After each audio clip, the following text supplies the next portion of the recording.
don't win the battle by doing what's right. You win by doing what's necessary. We've caught up with Eric here from Ubisoft Paris, and today I've played a good number of missions on the campaign of Ghost Recon Future Soldier and in co-op, and I gotta say this game is really difficult. Is that one of the fundamental pillars in your opinion of Ghost Recon? Actually, we've tried many things. We've tried the game even easier than it is now, but the ghosts have many tools, such as the drones, the optical camo, many ways to approach a fight differently than in the other shooters game. And we've tried with the difficulty that was lower, but it didn't work that good. So that's the reason why we have decided to upgrade the difficulty, to increase it. And I think now we have achieved the right balance, because even if it's hard, it's still fair. So it's up to you to coordinate with your friends if you play in co-op or even in single with your teammates, to use the right tools at the right moment. So I think that as long as it's fair, the game is good, and we have made many efforts on accessibility. I mean, the controls are I think they are very good, so you don't feel any frustration with the controls or with the game. I mean, with only one button you can achieve any function, so the game is accessible, but it's true that it's not that easy.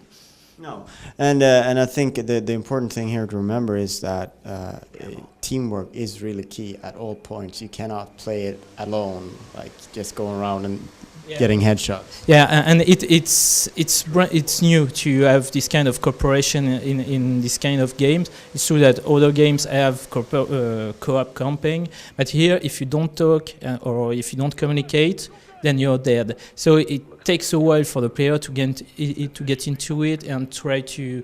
If you play the first 5 minutes and you don't talk, then you're dead. And then it's a question of learning. Then you discover after 10 minutes or 15 minutes that when you coordinate, you tell your friend, okay, I take this shot, this guy, I've got number one, do you take number two? And then you begin to coordinate. That it begins much easier. So the usual approach when you give a player this many tools is that you start out by introducing each of the tools and you sort of direct the player to use one, and then slowly you open it up more to a sandbox environment where the player can actually play and use them himself to his best judgment. Is that the approach you've taken? Yeah, exactly. The first mission of the game, for example, mission 1, is more about shooting, and it's only in mission 2 when you're introduced to all what we call the recon phase, that consists in remaining and detecting, using the sync shots and all the tools for the player. So it's gradually you will learn more and more, and so maybe all the hardcore gamers would like to have everything at the same moment, but from the beginning, but even they should have time to learn. So that's the reason why we have decided to split the system into many features and introduced gradually. But after 1 hour and a half, you have almost everything, and the game, even the levels are more open, so you can exploit all the system of the game.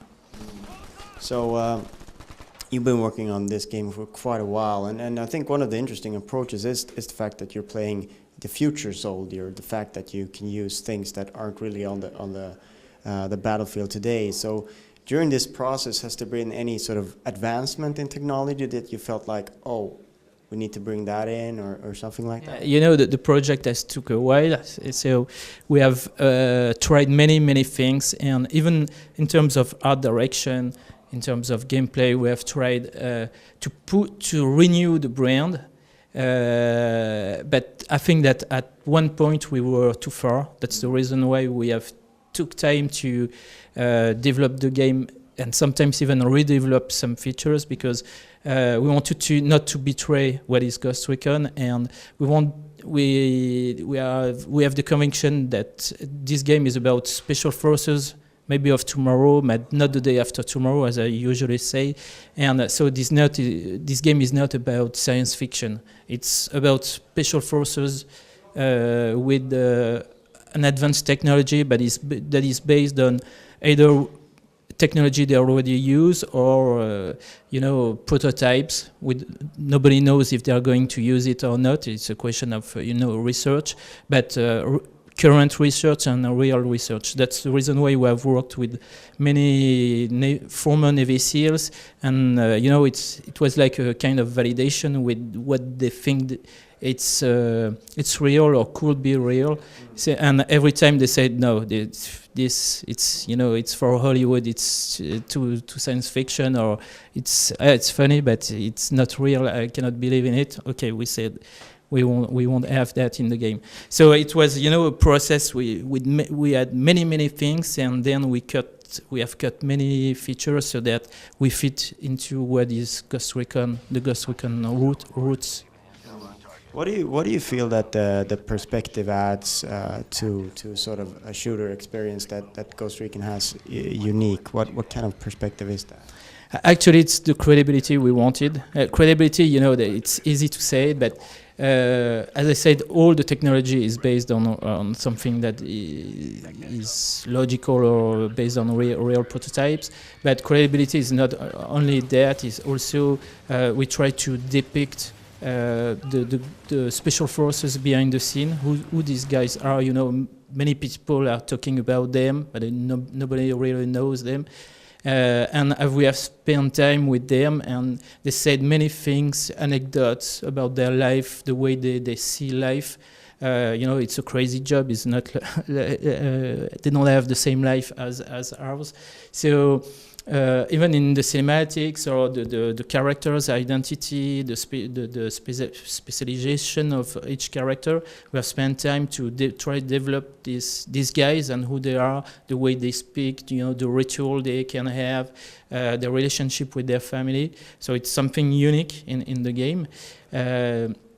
And on the other side, when I say credibility, it's also on the battlefield. Most of the missions of the Spec Ops are among civilians, so we have developed also civilians. So there are missions with civilians, some without. And at first, it was just you try to have them as a mood or some kind of ambience. And while developing the civilians, we find out that we can have gameplay link with them. So actually, they can break your line of fire. They have their own behavior. They can be in panic.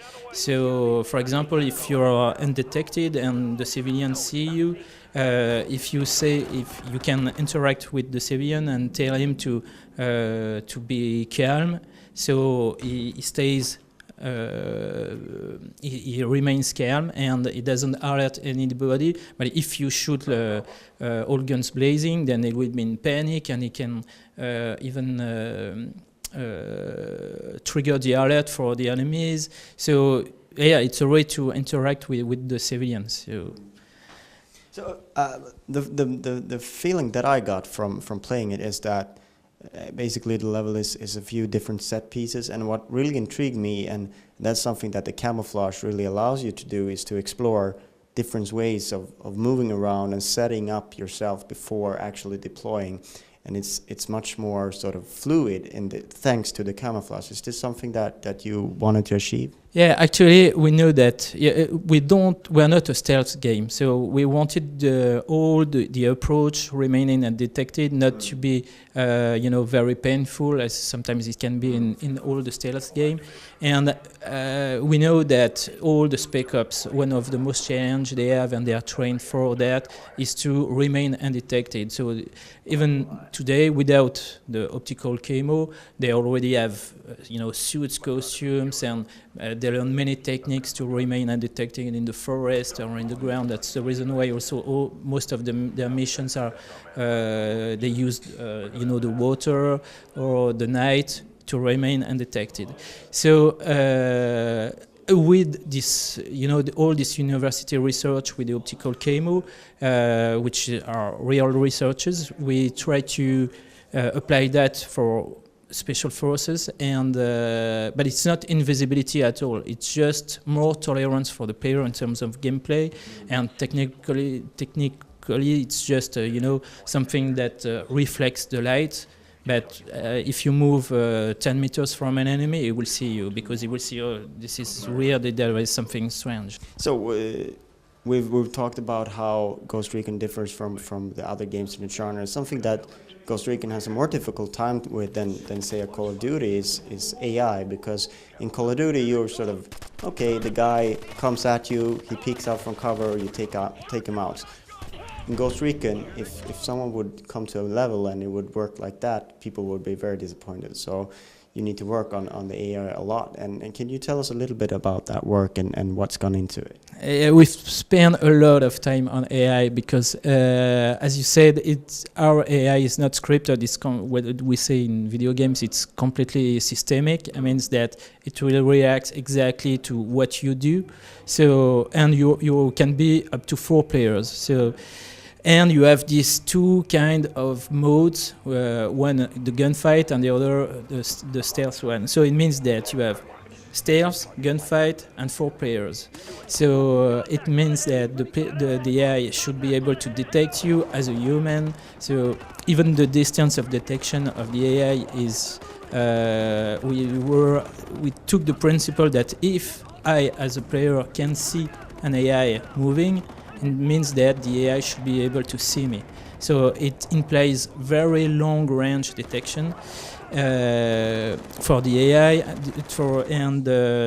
We wanted also the AI to be able to communicate as soon as when the AI sees you, he spread the alert to the other ones.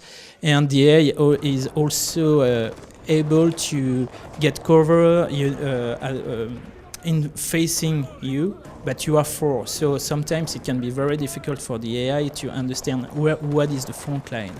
So, and as in Ghost Recon, the space is quite open. The front line can change during the fight. So you can start there, and if two of the teammates, AI teammates or friends, move this way, then the front line can turn. So all the AI group should be able to turn too. As human players. So it took us time, very, very long time to simulate that, human behavior, and exactly the same for the AI teammates. And we had a very good. We were very proud the day in playtests. Some players, there were 2 players, human players playing with 2 AI teammates, and they didn't even remember if there were 4 playing human or 2. And then because our AI teammates were simulating the human behavior. Okay, so you have nailed down the release date. Are you sort of getting there? Do you feel confident that the product is going to live up to all expectations? Yeah, for sure. Now we will release the game on May 22, and it's for sure. The build you have played is 1 month ago. Now we are in completely debug, so we are not changing anything. We still have playtests, so that it's the last improvement we can do, and we are about to just finish this game. We are even, I would say, that now the team is even smaller because we just have the last bugs to be fixed. So now we are sure we will deliver the game after this long wait. All right. Thank you very much for your time. Thank you. Fighting fair Sensor deployed. just isn't an option. Enemy location up an AR.